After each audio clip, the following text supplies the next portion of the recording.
We're talking about water activities because right now you have some fun activities that incorporate water going on at the Thinkery. And of course we know how hot it is out there. So some fun things that you could do at home with the kids.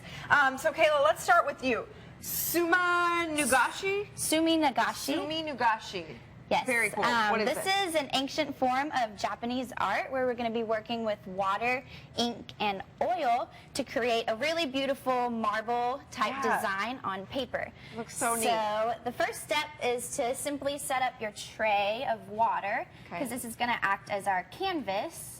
So just get a good layer of water in there, and then I recommend using several different paint brushes. So you can use different colors. Different sizes? Yeah, different sizes, doesn't really matter. I'm going to go ahead and fill up a little bit more Looks water. like you have a couple cups of water in there.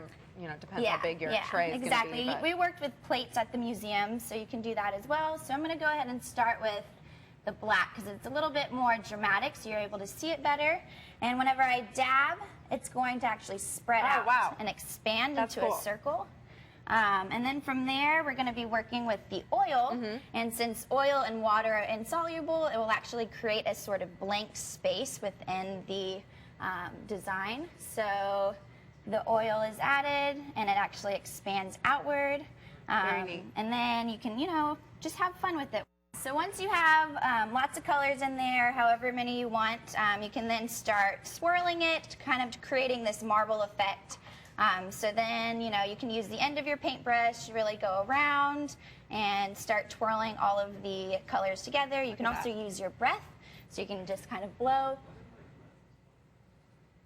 Very cool. And I would have loved this when I was a kid. Yeah, it's really fun, and it's just, you know, every print is going to look a little different. And then from there, you just simply lay the paper on, let it sit for a couple seconds, and then we will take paint. Wow, I can't believe that. Just laying the paper there in the water and all the ink comes out on it. That is so neat. Okay, Heather, you also have something very cool that you're going to be demonstrating for us. An edible water bottle. Yes, so the edible water bottle is a form of science with a combination of culinary techniques that's pretty popular today. And so it's simple in technique, but it takes a lot of practice to kind of get the spheres going. We've got these examples here. It's so neat. I mean, these are just little water bubbles sitting there. Tell us how you do it. So the main ingredients are going to be a sodium alginate, which is from brown seaweed. And so it's a natural, all the ingredients are natural and edible and safe for ingestion. Very cool. So for today, I set it up, I prepared it ahead of time, but you add 5 grams of sodium alginate to the 1,000 milliliters of water, or a liter of water. So that's going to become your base. And so I added just a little bit of food color just to make it pop a little bit today. And then the bath that we're going to transfer it into is a calcium lactate solution. So it's, again, it's 5 grams of the calcium lactate with another 1,000 milliliters of water. So you have your 2 solutions that are going to react to form a liquid in a gel membrane. Wow. And then the final container is just rinse water. Okay, so I'm going to take it through it, and we'll see what happens.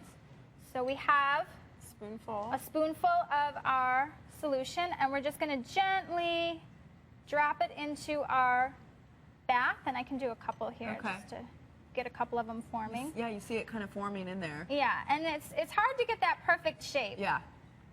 So again, it just takes a little bit of practice. Just going to wipe it off, and then we just gently start to move the water around so that the membrane forms on all sides of the sphere. Yeah, you can see the circle forming in there. I know it's probably hard to tell from our camera angles, but... And so you're going to let it set in there for about 1 minute to 3 minutes. The longer it sets, the stronger the membrane becomes. And then when it's ready, you can use a slotted spoon, so any size slotted spoon, to transfer it into the water bath, but I'm going to let it set for just another minute to do that. And the reason I enjoy this activity is because in Kitchen Lab, we really like to blend the sciences with some sort of food technique, or just kind of embrace all of the different elements of science. so neat for the little foodie kids out there. Yeah. You've got the creative artist kids doing one activity, the foodie kids, and those who are into science, learning about things. About ready? I think it's good to transfer. So cool to see. We'll rinse it, and I'll let you. Oops. So we got a little bit of a different shape there. And you can actually, wow, look at that. And it's just great to kind of talk to kids about how, you know, Very cool. it replicates things in nature, like an egg yolk or even a jellyfish. So we can inspire kids through science. Very cool. Well, I'm sure you've had a very busy summer. These are some great activities to check out at the Thinkery right now. Heather and Kayla, thanks so much for coming in this morning. We Our appreciate pleasure. it. Welcome.